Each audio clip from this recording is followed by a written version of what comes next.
Hi, I'm Hannah Weston from Connection Training, and today I'm going to show you a little bit about how we approach de-spooking. And I'm actually going to do it over a jump because with my mare India I'm working on building her confidence in the face of meeting different jumps in different places and at competitions and things like that. And we're going to begin first of all just with a really plain jump. So she's got a mat here, which is just a little wooden board, and you go on your mat. Good girl. So she knows she's to stand on it and she knows to stay as well. So stay is one of the first behaviours we teach. Good job! And it's a really useful one when you're for all sorts of different situations. Stand, stand, stand. On your mat. Good girl. Stand, stand. All right, come on, you can see she's keen to get going. Can you come up? Nice job. Good girl. Okay, so you can see I've already started changing things up with mismatched fillers and things, but India's already done some of these basics. So I'm going to put a tarp in here. Now I don't want her, at the beginning when you're doing this stuff with your horse, I recommend that you have your horse here to, you know, explore the tarp and things with you as you're changing the jump. But with her, she's at the stage where if she sees an unusual jump, I want her to be able to make the decision to kind of calmly and confidently jump over it. So I don't want her to be involved in seeing me adapt it. I'm going to see what she does when she sees it the first time when I call her to it. Now this one, good girl, I'm going to be really close up because I want to help give her the confidence. And I'm going to click the moment she makes the decision to go over it. You ready? Come on then. And it's purposefully tiny. Good. Nice, a tiny little look. Good girl.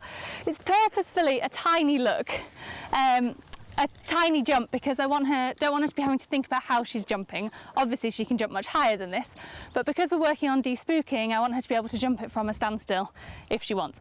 So the important thing when you're doing all this is to obviously go at your horse's pace. So because India's done quite a lot of this stuff before, you can see she's very confident with it. You can stay on there. And that she is making really good decisions. But it's those decisions that you really want to pay attention to. So what I mean by that is that she saw the tarp last time, she had a little look at it, and she still made the decision to go over it. And that was awesome. Oh, I'm missing one of those. So, you know, that might be a huge deal for your horse just to go over a tarp. But if they make that attempt to go forwards, to go over it, to step, to explore it, to go closer, they're the decisions you want to draw attention to using the click to say, yes, that's it, brilliant, or your marker signal. And you want to reward that because that's the attitude that you're looking for. When they see something and instead of going, oh my God, this is really scary, they go, I can deal with this, I'm going to think my way through it. And that's really the key to creating a calm horse in every situation. Come on then, that's it. Good girl. So the last thing that I've got to add is quite a lot spookier and not something she's ever really encountered before.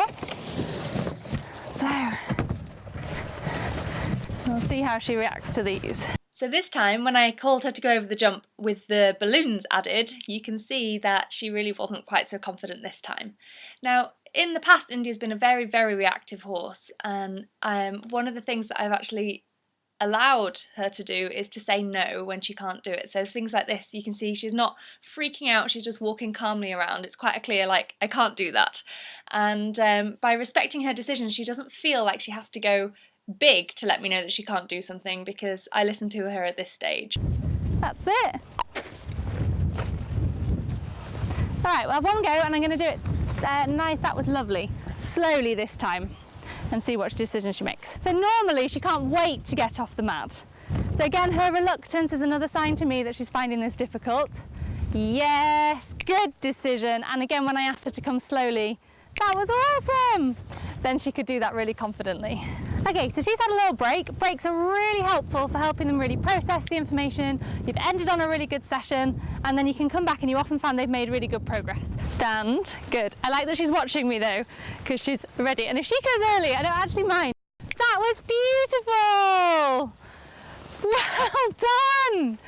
Good girl. Really, really pleased with that. What I loved about it was, normally I get her to wait, but when she gets really enthusiastic. You can see sometimes she struggles too. That was fabulous, and that was such a contrast to the times where she felt she couldn't do it, when she was ignoring my cue, when she was wandering off. So I think she probably was not just distracted, I think she was showing quite a lot of anxiety at that point as well. And you can see there she was like watching me, she was waiting for me to ask, and then in the end she was like, I'm ready, I can do it, I can go. And you know, she was feeling really confident. So what India's learned here is that I'm not going to force her, I'm not going to chase her, I'm not going to make it scarier than it already is. She's able to really work it out and make those decisions herself. And you can see that this will have led to a really positive experience for India in jumping really unusual jumps and fences, which is going to have a huge impact throughout whatever we encounter in the future.